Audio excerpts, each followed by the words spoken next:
Hey everyone, welcome. I'm Naomi, and today I want to do something a little bit different.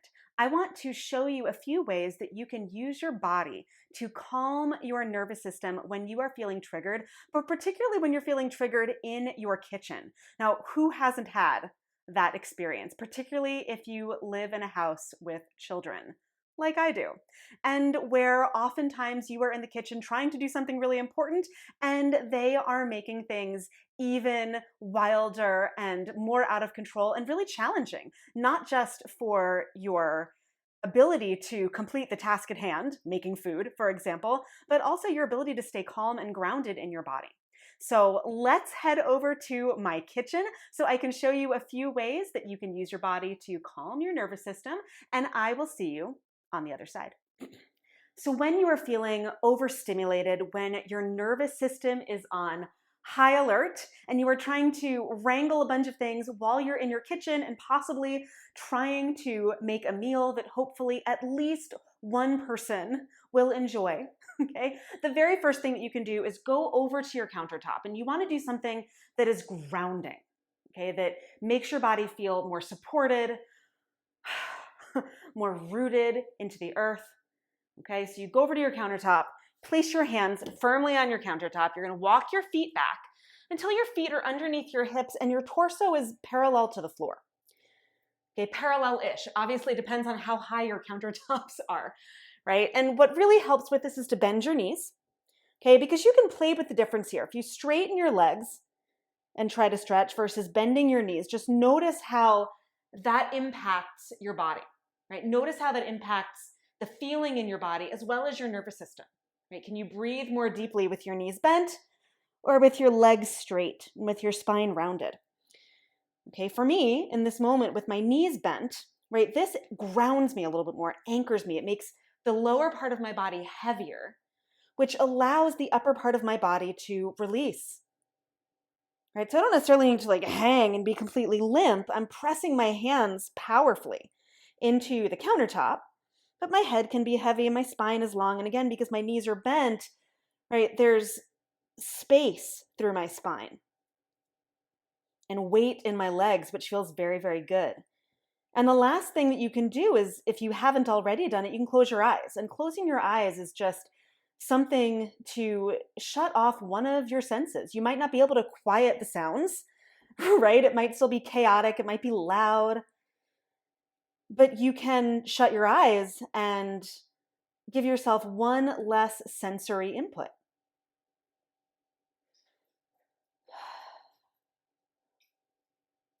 And those things can be incredibly calming for your nervous system. Okay, and then when you're ready, you can stand yourself back up. So that's one way to give your nervous system just a little bit of a reboot. Here's another way though, and it's much more dynamic. And I love this one because it's a great way to shift your energy. So if you're starting to get grouchy, this is a great way to just like rebound and reset. So what I like to do is it starts with like just a little bit of a push-up quality. So I'm like pushing myself, elbows bent, like an incline push-up into my countertop. Okay, but I'm doing it to push off. And notice how it rocks me back there.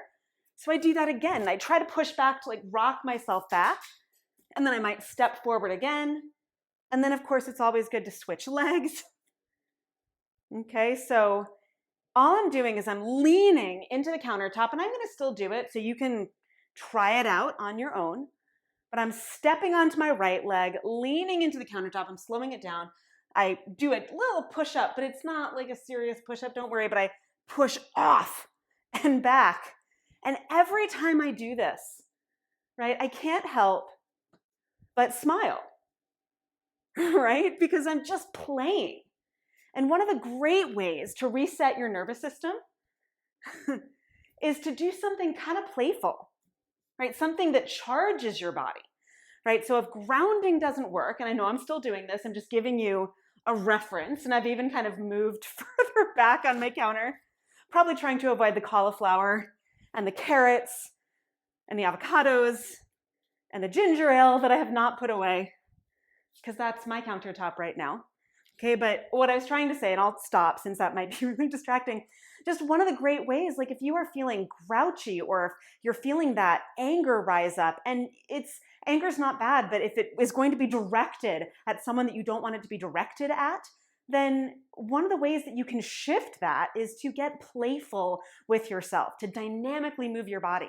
So when you're pushing off of something, that can be a great way to release, right? To push off, right? To push away, but also to still be in your body and feel that rebound within you. And I find that another great way to just reset my nervous system, right? So it might not be grounding and calming, but it does often shift my mood out of a place of grouchiness into, I might not be happy after that, but into a place where I just feel a little bit lighter, right? I feel some of that anger like wash off of me a little bit, and then maybe I can behave a little bit more calmly toward the things that are making me feel really chaotic, okay? Now, another really great thing that you can do is to back yourself up. And this one I find just as a way to like reset also, but in a more grounded way, in a more supported way. So I take my elbows to my countertop and I walk my feet out, knees bent, and I start to slide down. Now, if you've got knobs like doors, you have to kind of avoid those or just ease away from them so your back isn't resting on the knobs of your countertop.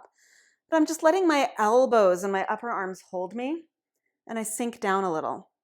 So here, my butt is swinging free, and I can just hang and feel really supported. I can close my eyes also, and breathe. And again, like those deep breaths, the eyes closed, the support here. So I'm like literally I'm being supported, actually being supported by my upper arms. And I can slide back up when I've been there long enough, because that is work for your upper body. And then I can just lean, maybe adjust my body so that my elbows are still supporting me, but it doesn't feel like quite as much, right? When like you're hanging here, that's a lot of work for your upper body. But if you're upright and just leaning back, you could even rest your hands on your belly and breathe into your hands. That is another way to just reconnect or to connect in, eyes closed, and something tactile. Okay, so that's number 3, but I do want to talk about this tactile thing, right?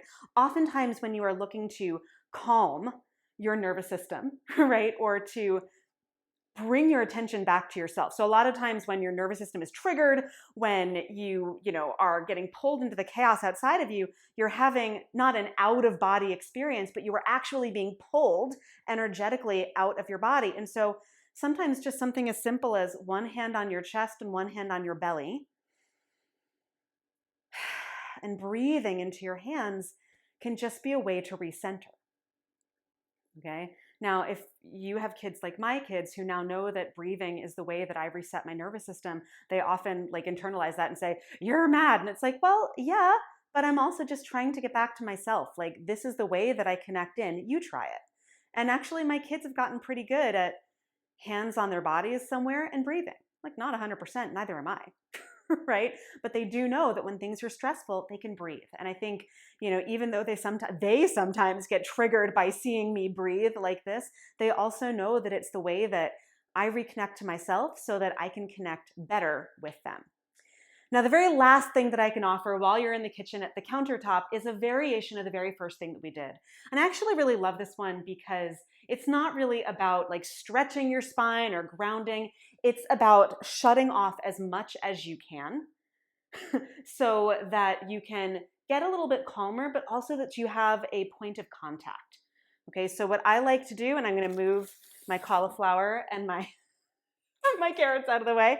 So I fold my hands one on top of the other, feet wider apart than my hips. That's crucial because when your feet are close together, that creates a tightening, right? And if you want calming and grounding, feet a little wider than your hips, right? Like this position is going to feel a lot more steady and grounded. Once I've got that foot position, I'm pretty close to the countertops. I fold my hands, I bend my knees, and rest my forehead on my hands, not on the counter. Because the counter is really, really hard and unforgiving. So this doesn't feel great. It's uncomfortable. So it actually pulls me out of myself again. But when I fold my hands and make a little pillow for my forehead, it's a little bit softer. I I can bend my knees a little bit, maybe sway from one side to the other.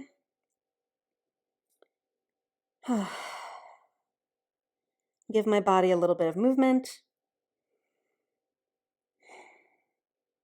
And again, this is something where I am actively and intentionally closing my eyes, putting my forehead down. I can't shut off the sounds, right? Can't shut off the sounds, but I can shut off my vision. And I can also close off the avenues to see, right? So if my forehead is on my hands and my eyes are closed, I could have a person, like one of my children, come over here and put their hand on my elbow or talk to me, and I could very calmly from this place say, Mommy needs a minute. And when my head stays down, I need quiet. Once my head comes up, you can talk to me again. Okay? So it's also a way to communicate to the people around you, right? This is how I'm resetting. I need to pull inward. I need to shut some things off so that my nervous system can settle and not feel so buzzed and frantic. Okay, so when you see this visual cue of me lifting my head up off of my hands and off of the counter, then we can talk. Okay? So use your kitchen as a way to help settle your nervous system, even in moments that feel out of control, frantic, and that trigger that upswell of energy in your nervous system that can make you feel really unstable. Thank you so much for joining me in my kitchen for a little bit of movement. And I know that it's a really unusual place to do some movement, but honestly, it's often where I need it the most, right? Particularly when I'm parenting, right? Particularly when I'm doing hard things like trying to feed my kids, right? Anybody else relate? So these are practices that I turn to in those really challenging moments, most often in my kitchen. And while I will not ever say that anything is 100% effective because I don't think that's true, right? And I don't think that that's fair to say. I do think that these are exercises and poses and actions that you can do to help bring yourself from that really frantic place where your nervous system is super triggered and everything feels really chaotic and you feel kind of out of control and you want to explode or scream or, do something that doesn't feel good, and instead to give you a different option, right? To give you a way to use your body to feel more grounded, right? To feel more embodied, to feel more conscious in your body, and to then potentially make a choice that feels better in your body for what you do next. So, thank you so much for being here for this. And if you enjoyed this, please let me know with a comment, right? Let me know if you want more things like this for different moments in parenting or life where you might need a little bit of nervous system regulation. And I would love to create that for you, but I only know that you need it if you let me know. So leave a comment to let me know how you felt. And as always, thank you so much for being here. It is an absolute privilege to be able to move with you and to be able to share these practices with you. So it means a lot. And thanks. And I look forward to seeing you again really soon. Until then, bye.